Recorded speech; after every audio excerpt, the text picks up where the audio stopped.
Eu tenho certeza absoluta de que a imensa maioria das pessoas que estão assistindo esse vídeo agora fazem isso pelo celular, ao invés de fazer pelo computador ou até pela televisão, ainda que seja possível. E por que se dá essa diferença? Hoje o celular é considerado a primeira tela, antigamente era a segunda, né? A primeira tela era a televisão, agora o celular é a nossa primeira tela. E é muito comum, é um aparelho muito leve, muito pequeno, cabe na palma da nossa mão. Esse aqui é um aparelho aqui que eu peguei como exemplo, pequeno, né? Mas com um tamanho legal para a palma da minha mão. Não é um tablet, né? É um aparelho de celular. Dá para ver bem um vídeo nele, né? Olha o tamanho dele aqui na região, na frente da palma da minha mão. Dá para ver que não é um aparelho muito minúsculo. E ainda assim é bem leve, né?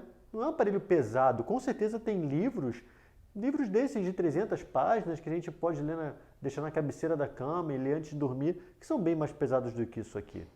Ainda assim, é muito comum a gente se fisgar e observar pessoas que estão deitadas na cama, mexendo no telefone com ele levantado assim. Vou ficar um pouco de lado, mas imagina que eu estou deitado com ele levantado assim em frente ao rosto, às vezes com a cabeceira um pouco elevada, mas está aqui com o telefone suspenso. Isso começa a incomodar um pouco aqui essa região do antebraço, perto do cotovelo, porque a gente está segurando o celular, a tendência dele é cair para frente, né? A gente está segurando ele com a musculatura que a gente chama de extensora do punho. Então são músculos que levantam o nosso punho, fazem esse movimento. Só que depois de um tempo usando o telefone, cansa, né? Cansa, a gente troca de braço. E aí começa a usar o outro braço, daqui a pouco cansa o outro braço também. A gente fica nesse jogo de vai e vem com o telefone de um lado para o outro. E é muito comum, eu já vi também pessoas que compram um suporte que prende na cabeceira da cama, e é um suporte de haste, né, flexível, que você posiciona o celular e o suporte fica ali segurando para você, porque ainda tem gente que pode pegar no sono e o telefone cai, né? A mão falha quando a gente fica com sono, o telefone cai em frente ao rosto da pessoa, pode machucar, pode até quebrar o telefone, um óculos, seja lá o que for. E de toda forma é uma estrutura que ajuda nesse processo de ficar segurando o telefone. O que isso pode trazer de problema, além do impacto do telefone no rosto se a gente dormir com ele? Mas é um quadro de tendinite no cotovelo. É claro que o telefone por si só não vai fazer isso, o telefone pode ser só um dos fatores que está aumentando o estresse muscular nessa região do cotovelo. Isso pode, enfim, dependendo da qualidade de vida na verdade, do hábito de vida diário que essa pessoa tem, isso pode desencadear uma epicondilite lateral, que antigamente a gente chamava de cotovelo de tenista. Ainda é comum a gente ver muitos encaminhamentos com esse diagnóstico de cotovelo de tenista, mas o termo certo é epicondilite lateral, porque inflama uma região próxima aqui do ossinho do cotovelo que se chama epicôndilo. Se tem lateral é porque tem um outro epicôndilo na parte interna, então a gente também vê com bastante frequência o epicôndilo medial também inflamado. O medial é para quem tem mais atividades de garra, né? De fechamento de mão, e o lateral é para quem tem mais atividades de extensão de punho. Antigamente, digitar muito forte, por causa da máquina de bater, trazia tendinite do túnel do carpo ou a epicondilite medial, porque tinha que fazer força para apertar essas teclas e isso irradia a força para essa musculatura flexora.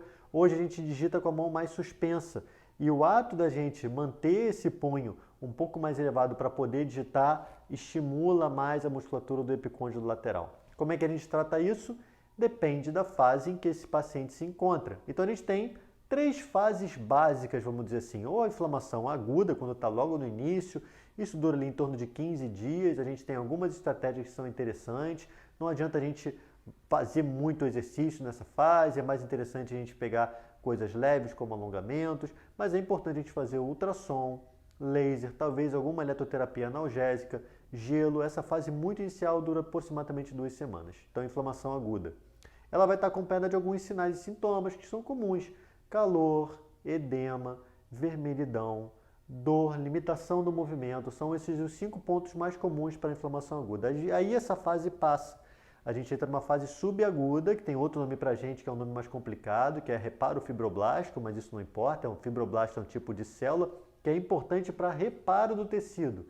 E a gente tem alguns programas mais interessantes de ultrassom, que vão fazer um bom efeito nesse local. E aí você repara que, quando a gente fala inflamação aguda e subaguda, não é mais o mesmo programa, não é mais a mesma forma de botar o ultrassom para funcionar. A gente tem estratégias diferentes. Então a gente vai fazer um ultrassom para reparo, é um ultrassom diferente, é o mesmo aparelho, mas a programação é outra. A gente pode continuar com laser e a gente já começa a inserir exercícios bem leves e de alto volume de repetição. Não pode ser exercício com muita carga e curto prazo.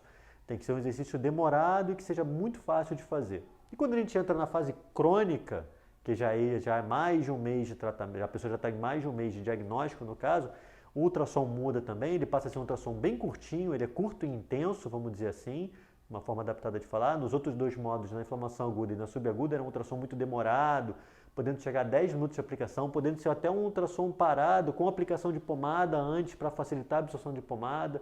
Um outro programa que chama fonoforese, que ajuda a absorver essa pomada. Na fase crônica a gente já não consegue fazer isso, porque a gente precisa remodelar esse tecido, esse tecido local. Ele precisa ser reorganizado para conseguir devolver a pessoa a função normal que ela tem no dia a dia. E aí, para isso, a gente usa um programa específico de ultrassom, o laser também pode continuar sendo feito, são tempos mais curtos de aplicação e a gente tem que entrar com muito mais exercício do que a gente fazia antes. Mais complexos, mais dinâmicos, com mais carga e menos repetições do que a gente estava fazendo antes para preparar essa pessoa para voltar para o dia a dia. Então, a grosso modo, a gente quando vê um quadro de tendinite como essa do cotovelo, como eu citei, isso vale para qualquer outra tendinite que a gente esteja observando, a gente tem que dividir esse tratamento em 3 fases. E é por isso que um tratamento para tendinite nunca é rápido. Ele demora cerca aí de 3 meses a pelo menos 6 meses para a gente conseguir resolver o problema inteiro e dar alta para esse paciente.